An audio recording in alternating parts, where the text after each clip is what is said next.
Have you ever wondered what series of events led to the disintegration of one of the most powerful empires in recent history, the Union of Soviet Socialist Republics, USSR?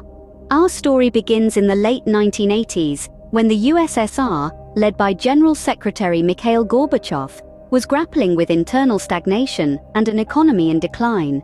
Gorbachev, recognizing the need for change, introduced two major reforms: glasnost, or political openness, and perestroika, economic restructuring. These reforms were designed to pull the Soviet Union out of its economic slump and to liberalize the society. However, the effects of these reforms were not as Gorbachev had anticipated. The loosening of media restrictions led to a surge of criticism against the government. The economic restructuring, instead of reviving the economy, led to a sharp decline in living standards.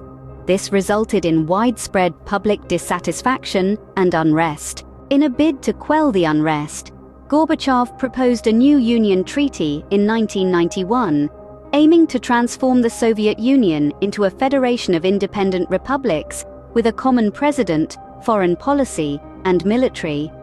But before the treaty could be signed, a coup attempt was made against Gorbachev in August 1991 by hardline communist leaders.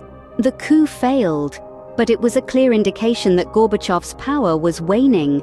Emerged as a hero from the coup was Boris Yeltsin, the president of the Russian Federation.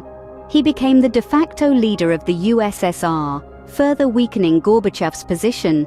In the months that followed, one by one, the republics declared their independence from the Soviet Union. The final blow came in December 1991, when Yeltsin and the leaders of Belarus and Ukraine signed the Belovezh Accords, declaring the Soviet Union dissolved and establishing the Commonwealth of Independent States in its place.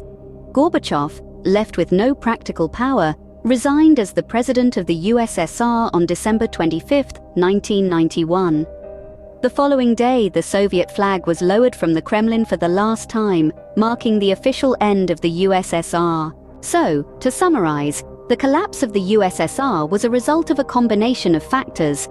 Gorbachev's reforms of glasnost and perestroika, intended to revive the stagnating economy and liberalize the society, instead led to a crisis.